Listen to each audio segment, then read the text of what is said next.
Hello ladies and gentlemen, thank you for joining the AgendaPal webinar today. We're going to be going through a detailed demonstration of the system.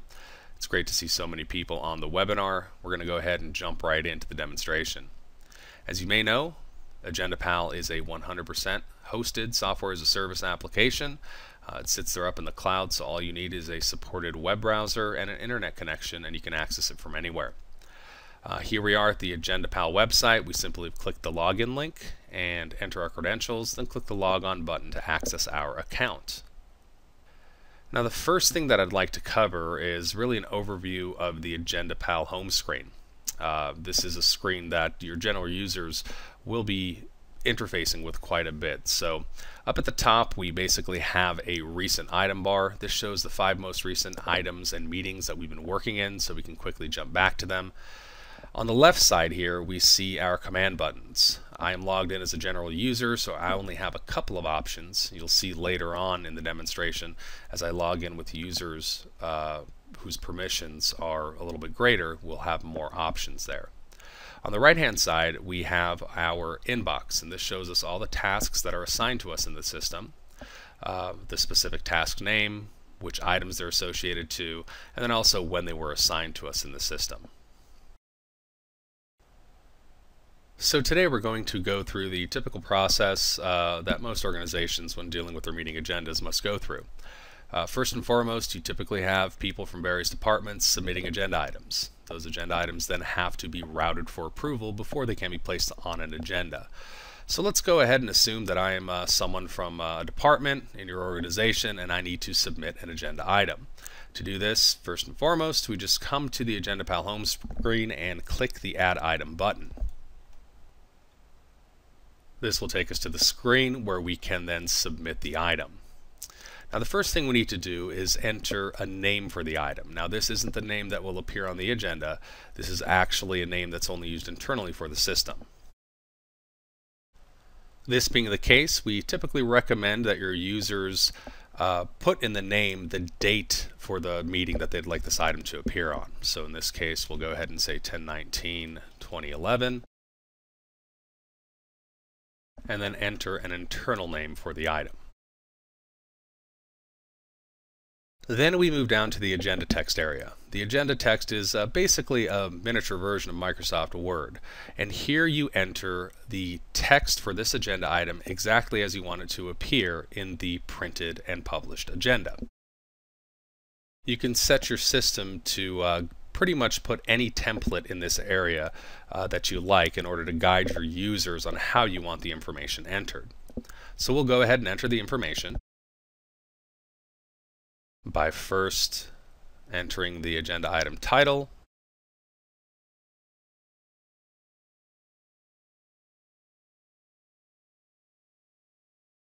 specifying our purpose,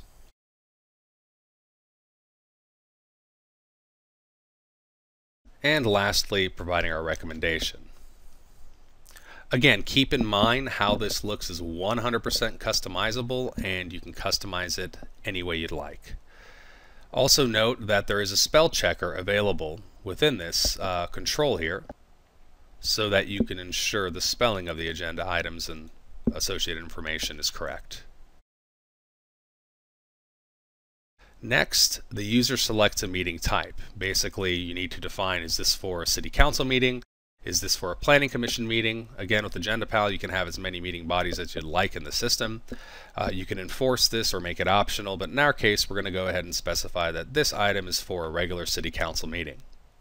So again, to recap, I've entered a name, entered some agenda text, how I want this item to appear in the agenda, select the meeting type, and then simply click the Submit button. AgendaPal will always provide you with confirmation whenever something is submitted successfully. Next, I can upload any supporting documents or attachments to this specific agenda item. To do this, we simply click the Upload New File button. In this case, I'd like to upload my PDF staff report.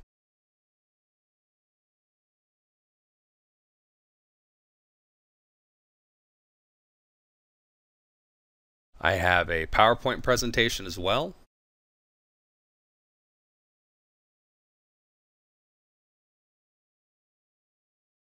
and lastly, a draft resolution.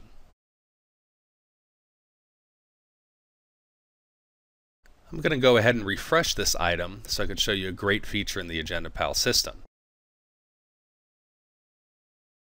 For any supported file type that you upload, AgendaPal will automatically convert it to PDF. So note here my PowerPoint presentation or PPTX extension automatically converts to a PDF version, as well as my Word document as well. It's automatically converted to a PDF version.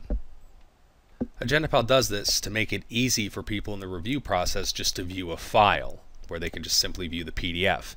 If they need to make edits to the file, of course, they can view the original version, whether it's the PowerPoint or Word doc, for example. Now I'd like to cover some brief features within the file attachments control here. First and foremost, pretty obviously, you can delete any of the files by selecting the appropriate icon for the appropriate file. And secondly, you could choose whether you want to include that specific attachment to the agenda packet. By default, everything is included.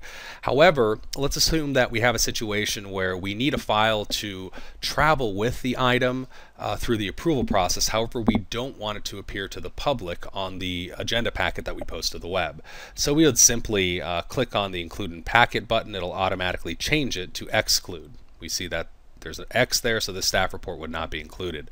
But for purposes of our demonstration, we're going to go ahead and include all these files. We'll cover the history options and the actions option a little bit later in the presentation. So that's it. I have entered a name, provided some agenda text, and uploaded some attachments. That's all I need to do in AgendaPal to submit an item. I'll go ahead and click on the AgendaPal logo to come to my home screen. At this point, I can go ahead and log out of the system and go on about my business for the day. Now, AgendaPal has gone to work in the background.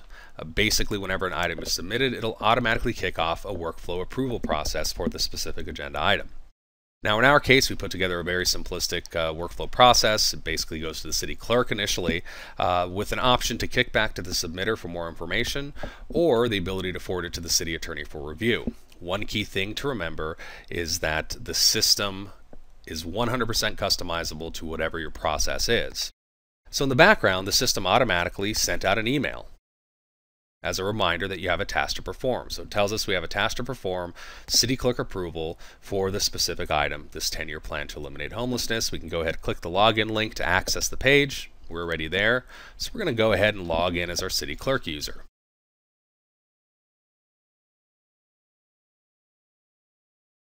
And we see here in our inbox, in fact, we have the city clerk approval task for that specific item, and it tells us when it was assigned. So I simply click on the item in the inbox, and it will take me to the item screen so I can act on the task. Now, when dealing with item approvals, we basically get the exact same screen that we had before. On the left side, we have the item information, we can edit it, we can view the documents, but we also have new information on the right. This is basically the task and workflow history.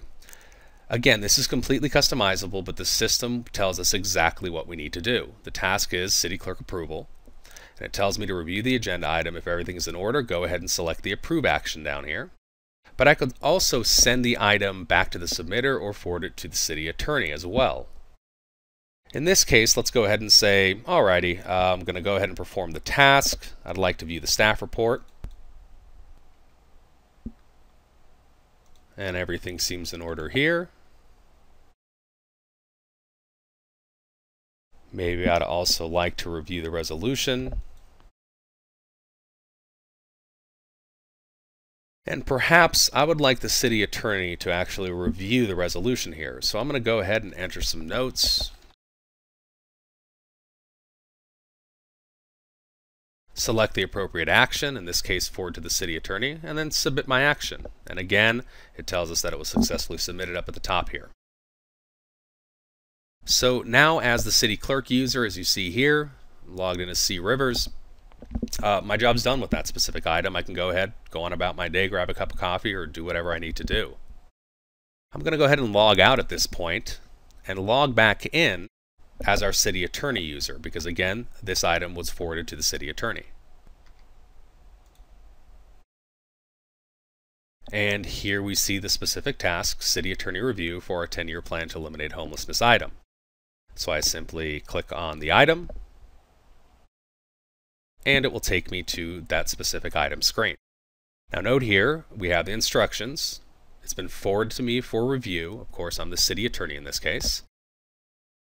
And when I've completed my review or edits, we can go ahead and enter comments in the notes area, but it also tells us to take a look at the history area below. Every task in the system has a specific history that's recorded. So in this case, I see that the user Corey Rivers was performing the task City Clerk Approval.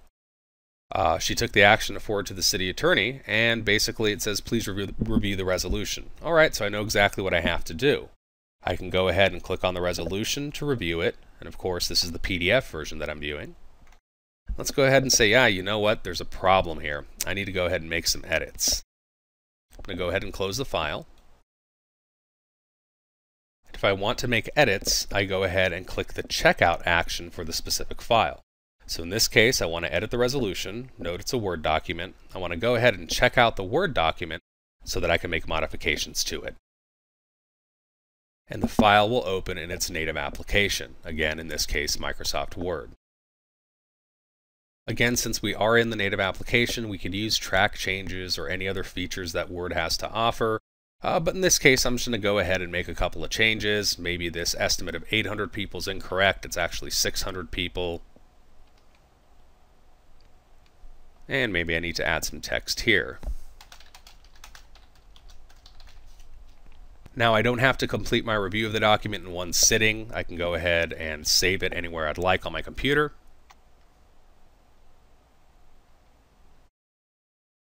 And then close the file, and I can work on it later if I'd like to. Now one thing to note is that AgendaPal has full revision control in the system. Since I've checked out this file as a city attorney, other users can view it, but they can't check it out to make modifications. Again, this is a feature to ensure that no two people are making modifications to a document at the same time, thereby overwriting each other's changes. So I could go ahead and go home for the night, work on that file tonight, maybe tomorrow, whenever, come back and basically upload the new version of the file. So as a city attorney, I'll go ahead and click this icon here. We're going to go ahead and upload the new version. And in the file list, it only appears as a single file here. We don't see the multiple versions of the file. And if I go ahead and refresh this item, you'll see that in fact it converts the new version to PDF as well, automatically in the background. Now this takes us to the history column. For any file, we can go ahead and click on the history icon and see the complete version history. So in this case, the user Abigail Johnson originally submitted the file when she created the agenda item at 11:23 a.m. and then user Andrei Pavlovich modified the version and basically uploaded it at 11:37. So we have a complete version history. However, if users click on the version here, they'll always get the latest version. We give you the ability to pull a previous version at any time if for any reason you need to make modifications. So we'll go ahead and close our version history here and proceed with the task. So now I'm going to go ahead and enter some notes here and then take the appropriate action. In this case, we only have one option. I'm sending it back to the city clerk. We simply submit our action, and then of course we go on about our day. Now in this case, I'm going to go ahead and log out of the system and log back in as our city clerk user.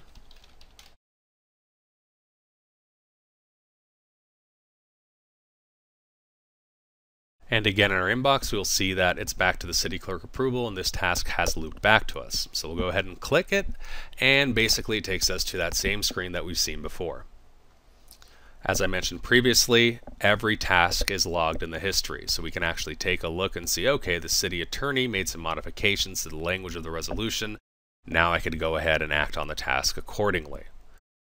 Here again in our sample workflow, which is 100% customizable to your organization, we have the ability to approve it, and that would be the last step. It's okay to be placed on the agenda. And of course, I could send it back to the submitter potentially for additional information. But for purposes of this demonstration, I'm just going to go ahead and say we're going to approve it. In this case, we don't need any notes. I'll go ahead and submit that action. And in this case, we see the confirmation. And in fact, we've completed the workflow approval process for that specific item. Now, any item that has completed the process, we can simply click on it, we can view it, and the screen changes slightly. On the right-hand side, we won't see any task information because the workflow is complete. We just see the history and exactly when it was finally approved for placement on an agenda. So to recap the first portion of the demonstration, we added an item, we entered a basic name and some text for the agenda and uploaded some files, routed it for workflow, and again, we've only been dealing with two screens, the home screen that you see here, and of course the item screen that contains both the item information and the workflow. For your average users that will be submitting agenda items and working within the workflow process, this is absolutely everything they need to see in the system. So there's really not much to learn to get them using the system. Now we'll walk through the next stage of the process, and this is typically something that the office manager, the clerk to the board, anybody who's involved in the actual generation of the agenda would really be performing in the system. The first thing we need to do is basically calendar meetings, and in most cases this is typically a one-time process that you do at the beginning of the year or maybe quarterly, for example. To do this, we simply click the Create Meeting button, and it takes us to a very straightforward screen. We select the meeting type, we enter a venue, specify a meeting time. In this case, we'll go ahead and say it is 6:30 p.m. And then we can create a single meeting. We can create a weekly recurrence or monthly recurrence. For most organizations, maybe they meet the first Monday of every month or the first and third Monday of every month. We could select a specified date range, maybe the entire year, for example, to calendar all those meetings. So we'd simply click Create Meeting. Let's say it's the first and third. We'd go ahead and specify now we want the third for that date range, Create Meeting, and that's it. So basically we've calendared meetings in our system. Now when we're ready to start working on the agenda for a specific meeting, we basically just need to pull up that meeting within our meeting details screen. To do this, simply click on the meeting list. This shows us a list of all meetings. In this case, I'm only showing future meetings. We have a regular city council meeting here. Click on the link and it'll take us to that meeting screen. Now I'd like to walk through this screen just to explain a few things. First and foremost, on the left-hand side we have our meeting details. It tells us what type of meeting, the date and time of the meeting, the venue for the meeting, and again, this is just so we can report it to the public just in case you have different venues.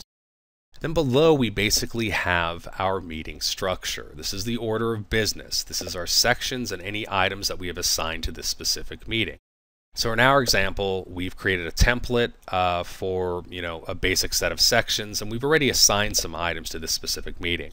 But our sections are the little yellow icons here, the call to order, roll call, invocation, etc., etc. And the little paper icons are basically the items that have been assigned to those sections. So more or less, this is an outline of our meeting. This is 100% customizable. You could do it yourself, but as part of the AgendaPal service, we do it for you. So again, creation of these templates, it's very straightforward, but again, we will do it for you as part of your service. Down below, we have the meeting output. In this case, we haven't created any output yet, so nothing exists there, and we'll get to that later.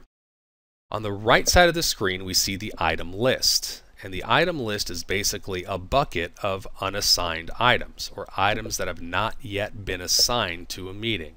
And here we see the internal item name, whether that's approved or not, and also what type of meeting they're intended for. So what's the process here? Well, very simple. We simply take items from the unassigned list and assign them to the specific meeting. To do this, we first need to click the Edit button, so we're editing the meeting. And over in the item list, we select the items that we'd like to add. So in this case, I want to select a couple of items. First, I'm going to click our labor negotiations, and I'm going to hold down my Control key so I can multi-select. And I'd also like to select the conference with the real property negotiators. Both of these items need to be placed into our closed session. So I'm going to go ahead and select Closed Session, and then simply click Add to Meeting. And automatically those items are moved from the unassigned list over to the closed session. And we can continue this process for all the items that we'd like to add to this specific meeting, in this case on the 11th of October.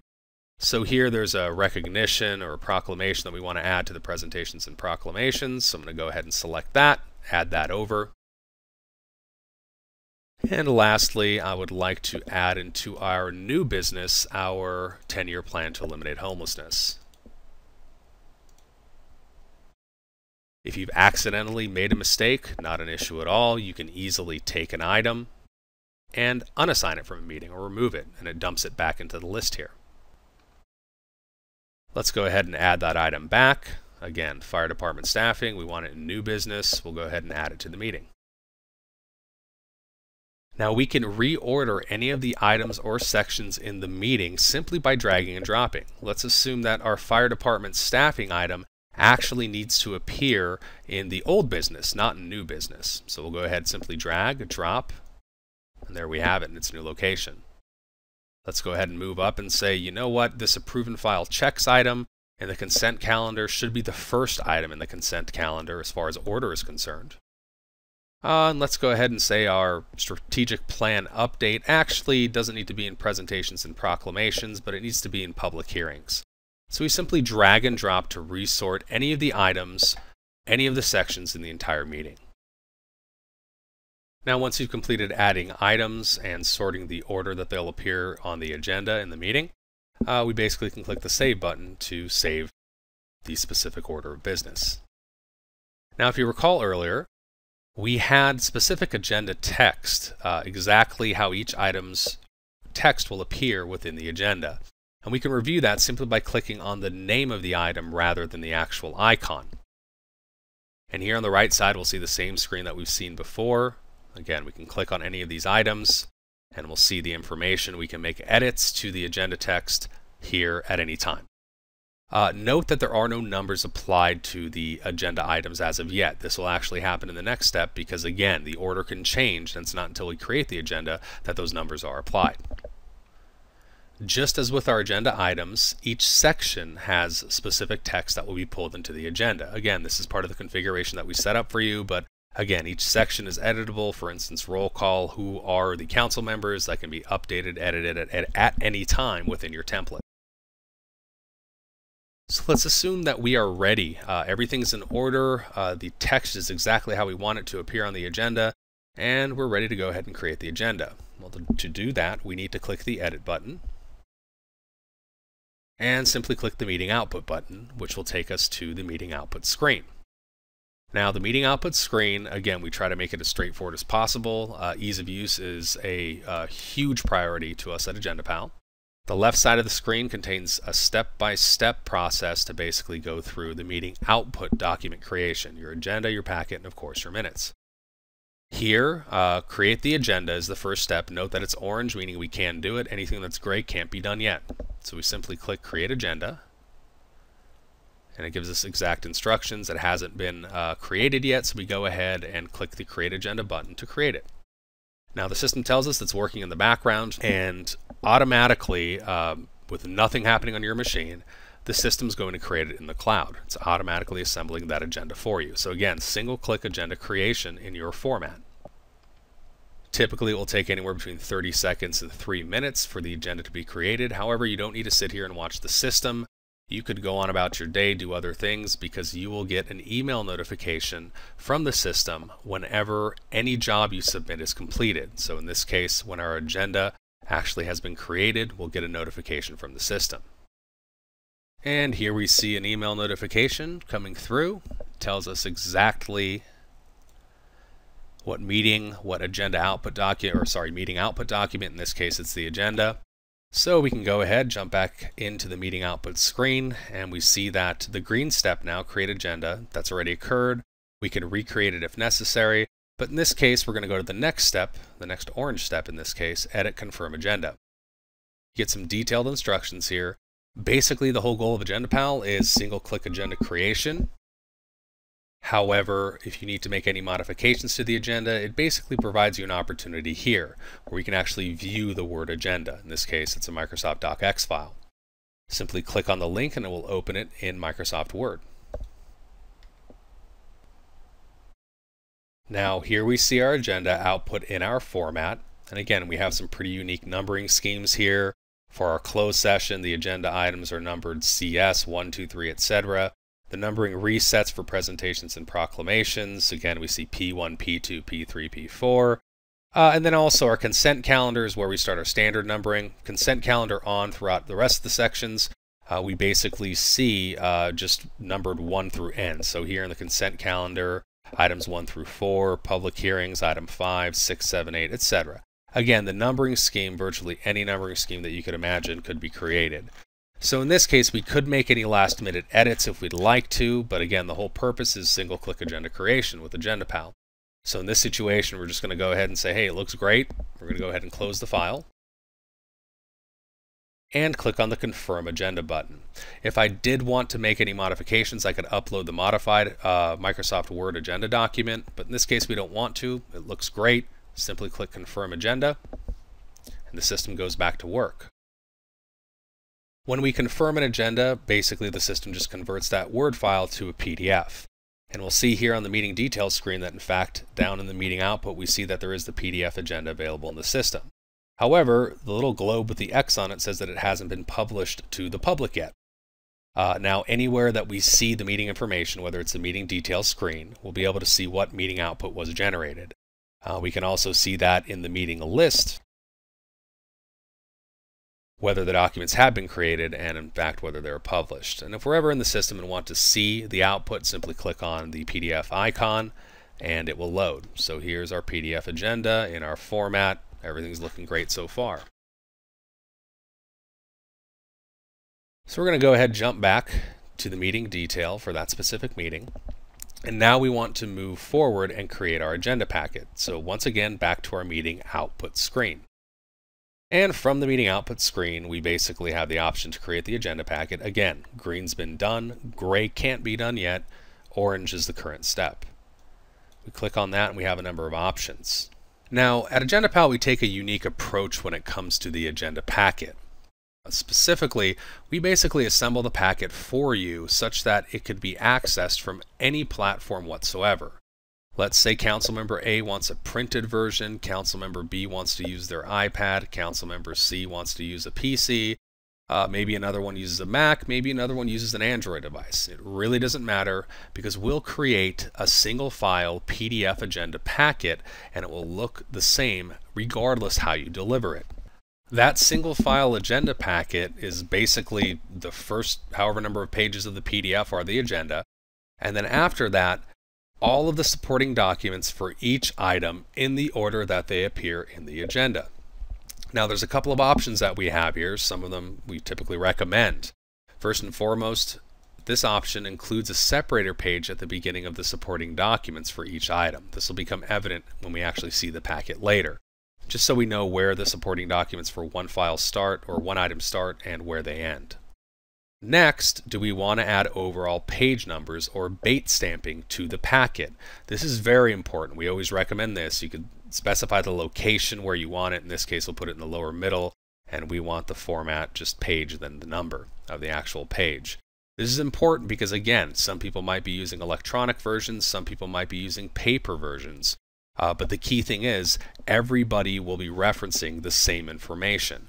All of those attachments that you attach to those specific files, or sorry, these specific items, they may have their own page numbering scheme. We want one overall page number so that Councilmember A could say, I'm looking at page 485 of the packet, rather than saying, I'm looking at item 3, attachment 4, paragraph 6 of page 28.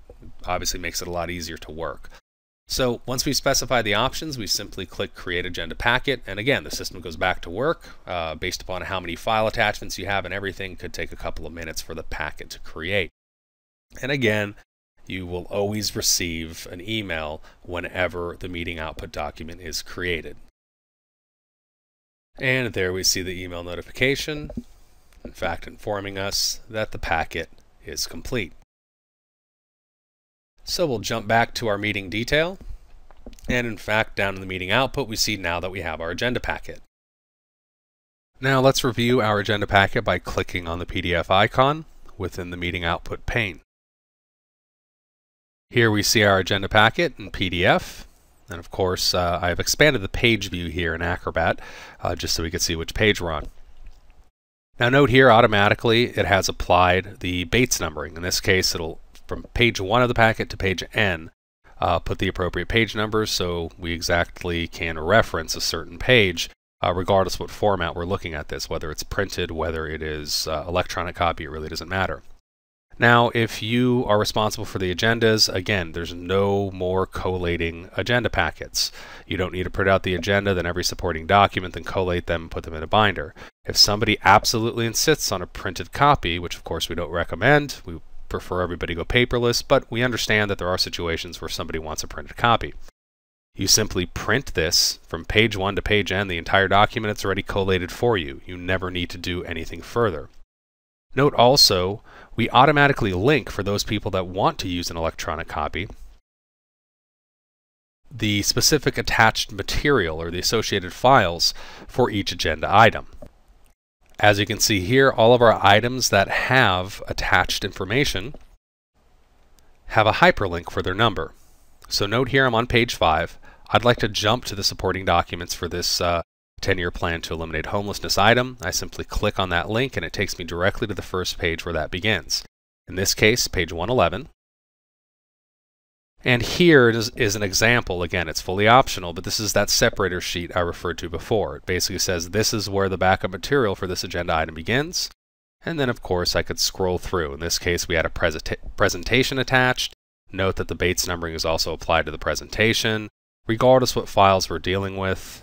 We'll go ahead and scroll down a bit further. We could see with this specific agenda item, we also have our staff report and resolution, and everything's there. And if we ever need to jump back to the first page, just simply hit the home key on your keyboard. It'll take you back to the first page. And if you have the appropriate tools, you can of course take annotations directly within the context of the agenda packet, just as you would write on a paper agenda packet. And again, this is completely platform independent. If you have an iPad, an Android tablet, a Mac, a PC, it doesn't matter. You can go paperless with this format. So our agenda packet looks good. We'll go ahead and close this and move on with the next step. Now the next step in the process is basically publishing the agenda and/or packet to the web.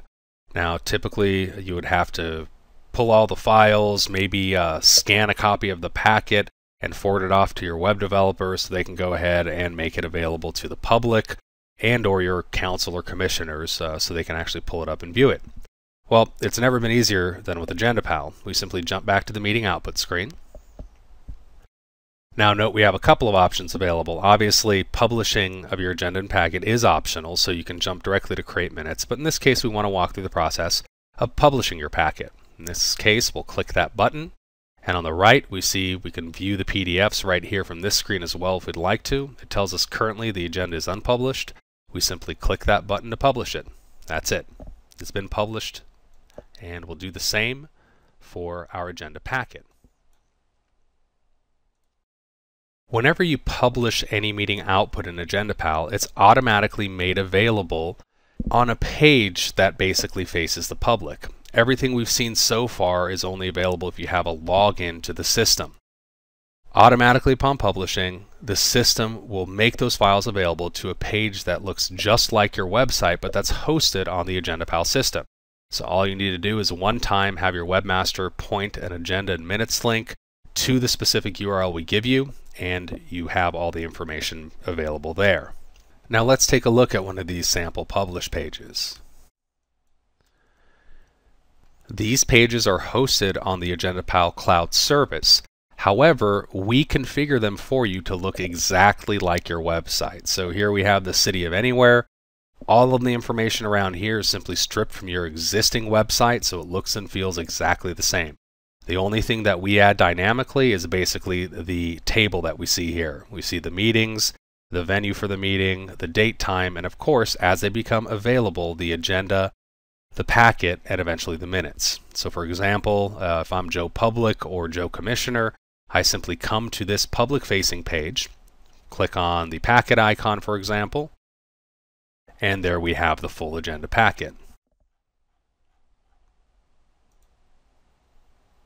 So again, to recap, 100% automated publishing of your agenda packet and later on the minutes in a format that looks identical to your existing website. Let's jump back to the AgendaPal client and move forward. So far, we've shown you how to dramatically streamline the process of submitting items, routing them for approval, and of course, creation of your agenda and agenda packet. Now, meeting times come along and we're ready to take minutes. So to do this, we need to jump back into the meeting details screen for the specific meeting we're looking for. Click the edit button, and in this case, since we've already created output, it tells us a warning. You've already created output for the meeting. If you edit the meeting, we'll have to recreate and or republish any meeting output. Oh, well, we're not going to go ahead and remove items from the meeting or anything because we're just going to jump in and create minutes. So we're going to go ahead and click OK. We're not too concerned about that warning. We'll jump back to the meeting output screen. And now we're at the steps where we're ready to create our minutes. We will go ahead and click the Create Minutes button. And on the right-hand side, we have some instructions. Basically, before we can create the minutes document, we actually have to take or edit the minutes. So we go ahead and click that button. And it takes us to a screen that looks very similar to the meeting detail screen that we saw earlier. Now you can access this screen during the meeting, after the meeting, or both. Again, you're not required to complete everything during the meeting. However, you may want to get a start on everything live within the meeting. You may also choose to just, take your summary minutes or notes in Microsoft Word. It really doesn't matter. Again, you can come to this screen at any time, and it works in a very similar fashion as we had earlier in our meeting details screen when we were prepping for the agenda. Here, for example, we could select any item and it will load on the right-hand side. Automatically, the agenda text is copied over. Some organizations have the agenda text duplicated in the minutes. Some prefer to erase it. In our example, we're going to go ahead, click the Edit button, and we'll go ahead and just add our minutes below. So you can type up the minutes exactly as it appears. Again, we'll record the minutes here, the motions, the votes, etc., and then simply click the Save button. And we can go ahead and do this for each of these items. Let's go ahead for our Community Facilities District item. Again, we click Edit. We can go ahead, enter the meeting information or the minutes information. And then go ahead, click the Save button to save that minute information.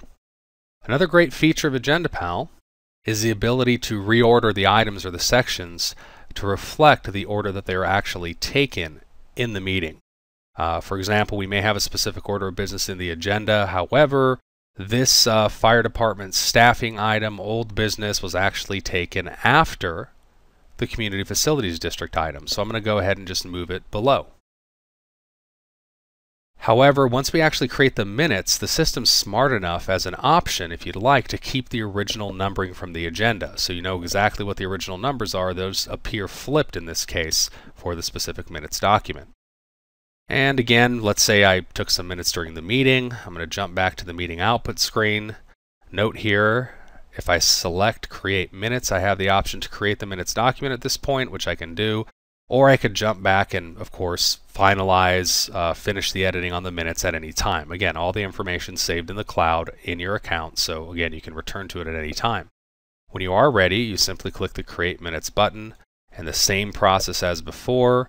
The system goes to work in the background. You go grab a cup of coffee, and you'll get an email notification anywhere between about 30 seconds and 3 minutes that the minutes document has been created. Then we simply jump back to the meeting output, and just like with the agenda, we have the option to edit and confirm the minutes. Here we can go ahead and make any last-minute edits to the minutes by viewing and editing the Word version. Here we'll go ahead and quickly review. And we in fact see old business, item number 7 actually now appears before item number 6, and again we see that the minutes were recorded. In this case, we don't want to make any modifications, so we'll simply close the file and click the Confirm Minutes button to convert those minutes to a PDF format. We will then jump back to our meeting details screen, and we see that the minutes document is available. Your agenda and minutes and packet format is, again, 100% customizable. For us to set that up for you, it's all included in the price, and of course we provide the tools that you can do it yourself as well if you prefer. However, since the service is free from AgendaPal, most people take advantage of letting us set up everything as far as configuration is concerned for you. Note here, anywhere that you do see meeting output information, whether it's in this screen or the meeting list screen, you see we have checkboxes next to the agenda and packet. On the globe there, it tells us that it is published to the internet, and minutes has not yet been published. So let's go ahead, click the meeting output button, and jump to our last step, which is publish the minutes. We'll go ahead and publish, and now that document is available to the public on the internet. Here we'll take a look at our published page, and in fact, there we see them. We have the minutes. Simply click it to view it, and again, this is the page that is available outside of the system to the public. And here they can review the minutes, and of course we only took minutes on a couple of items here just for purposes of this demonstration, but we see all the information is available. Again, the structure, how everything looks, is 100% customizable and basically will mimic your existing format pretty much identically in most cases, or very, very similarly in rare cases. So let's recap. We showed you the process of adding items and of course automatically routing them for approval. We also showed you the process of calendaring meetings, and then of course assigning items to meetings, and also the ability with a single click to create your agenda packet, publish them to the internet, later take your minutes, create that automatically, and also publish those as well. Now just a brief note on some of the other tools available in AgendaPal. Obviously we give you the ability to define your own workflow processes, define your own meeting templates, and how the output will look. All of that is also included in our service, as I mentioned earlier. So again, with that monthly cost that you pay for the system, everything is made available to you, but the service is also included, so we can do it for you if you prefer. From a user perspective, the system manages users automatically, so password resets and everything. You never have to bother any staff member whatsoever to reset passwords. Users can do that on their own. So pretty much that concludes the presentation today. Again, I'd like to thank everybody. If you haven't already done so, take a look at our website at AgendaPal.com. We're a completely transparent organization. You get to see our demonstrations and see our pricing without really providing anything to us, unlike many organizations out there. Furthermore, from a pricing perspective, as I mentioned, it's basically a monthly fee. What differentiates us from pretty much any offering out there is the fact that we offer our system for a free trial for 30 days, completely configured with your agendas and workflow processes. And after that, if you decide to use AgendaPal, you pay that monthly fee, which includes all support, all maintenance, all configuration, new versions, etc., and you can cancel at any time. So it's basically completely risk-free. And pretty much any client that we've worked with has seen an immediate return on investment because there is no long-term contract. Free for 30 days. If you use it a month or two and decide you want to go elsewhere, not an issue, simply cancel. And we basically give you back all of your data. We appreciate everybody that was on the webinar today, and if anyone has any questions whatsoever, please feel free to contact us. At this point, I'll go ahead and open up the phone lines for any questions.